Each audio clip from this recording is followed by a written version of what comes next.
If your course involves any sort of group work, where you might be doing groups for one or more assignments or a group throughout the course, there are two areas that you can actually add collaboration functionality. One is within Blackboard Ultra itself, and the other one is within Teams. So this video will show you how to set up groups and use the collaborative features within Ultra. And then the next video in the series will show you how to do it within Teams so that you can make an informed decision about which one is the best approach for your students. So I'm going to go to any course that is converted, so Blackboard or Ultra. And what you need to do is on the left-hand side, you'll see a link for course groups. And I'm going to click on that. And what we want to do is create a group set. Now don't worry about importing group sets. That's if you set them up in Excel or Word in advance. It's just as easy to do it right here. So I'm going to click the plus sign and you will see the names of all of your users. Now here's the thing, because this is a test course, you will only see me as the student, but just assume that there's 40 names over here. Okay, so you have several options now. First of all, change the name. So if I'm doing one group, right? If I'm doing one group that will be together for the entire course, I only need to create one group set. If you have different groups for different assignments, create different group sets for each assignment. So this is our first group set, right? So I gave it a good name.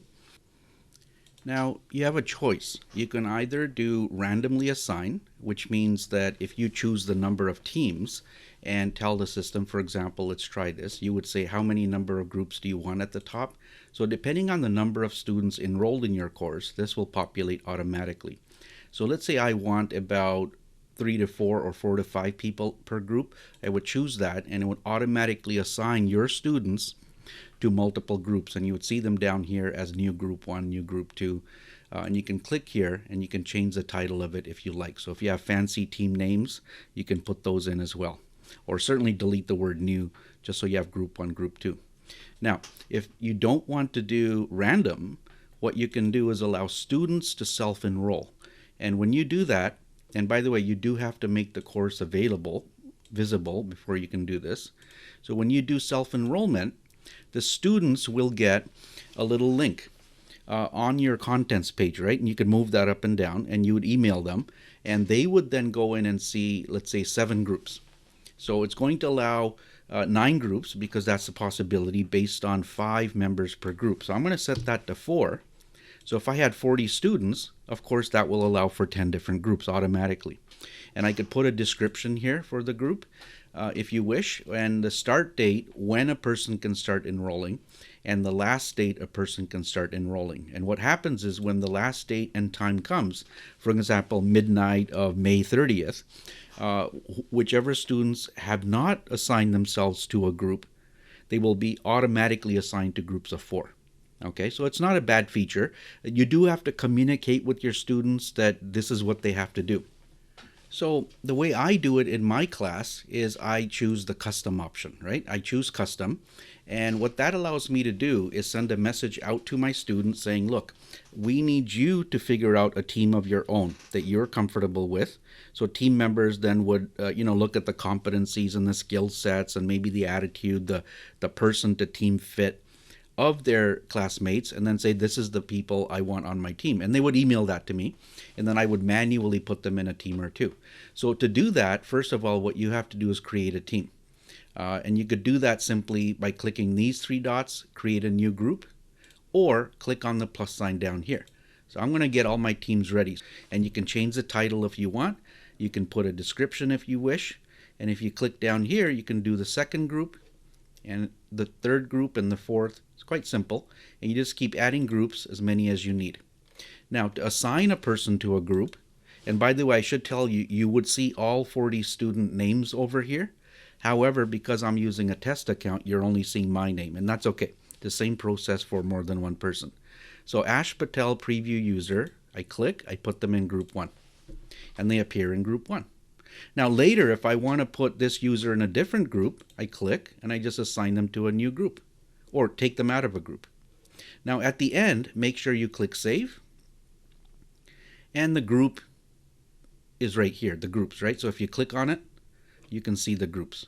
Now make sure that you do make it available to the students so that they can view it. But I should tell you, by doing that, the students don't have access to anything else. They can only see their group members' names. And it's a convenient way for you to randomly assign or allow them to assign themselves. That's the feature. Now, if you wanted to add some sort of collaboration for the groups, so for example, if group 1 had 4 members, do you want to create some sort of space where they can share comments, share notes, share files? There is a way to do that. So first of all, what you can do is you just anywhere in your content where you want the groups to be. So create maybe like this.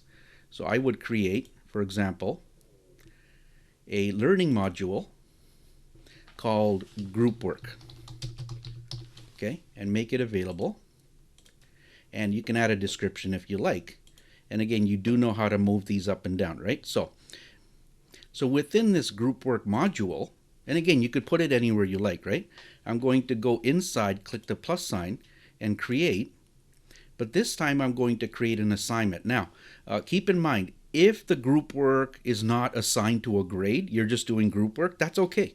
Just don't grade the assignment. Don't make it part of your grade book. However, you do need an assignment. So we're going to click assignment, right? We'll give this a name, group assignment A, okay, whatever name you like. And you have to put at least one content item down here, right? You can't just leave this blank.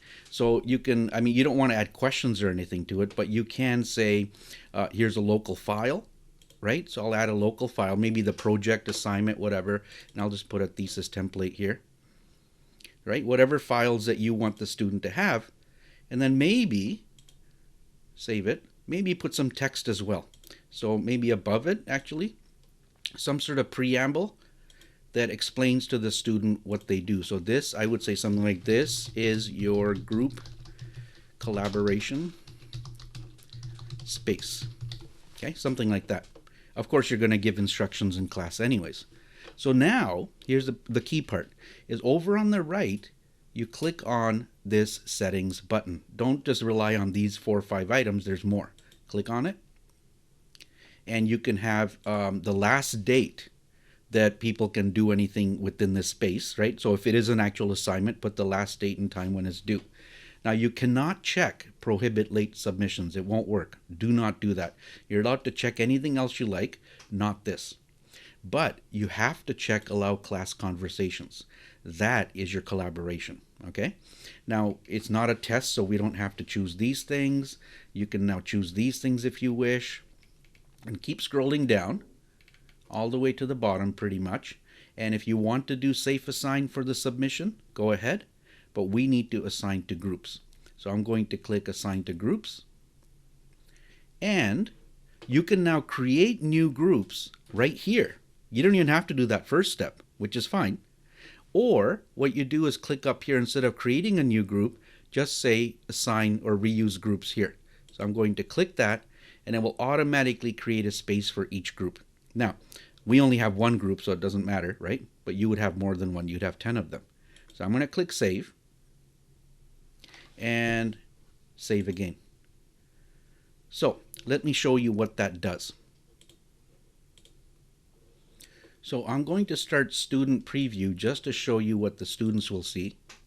Now if I click on group work and I click on the assignment, remember this is me as a student looking at it, I would see information that I wanted them to have. Now what the students can do is look at their group members. So I'm part of this group.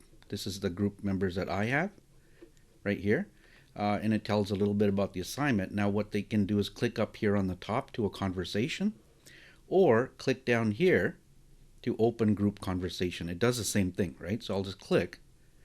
And what happens is the student, and you have to instruct them, is they would choose not class. That goes out to the whole class, but just my group. So when they go to my group, team members are here. They click in this box, and they can now add text, they can copy paste, and more importantly, they can put web links and attach their files. And you can also go in and attach files for them. Okay, and that gets recorded, all of it. So there's no video, there's no other sort of synchronous communication here, but at least we have some collaborative functionality. Now watch the next video titled Group Collaboration in Teams. that will interest you in some different way of doing group work collaboration.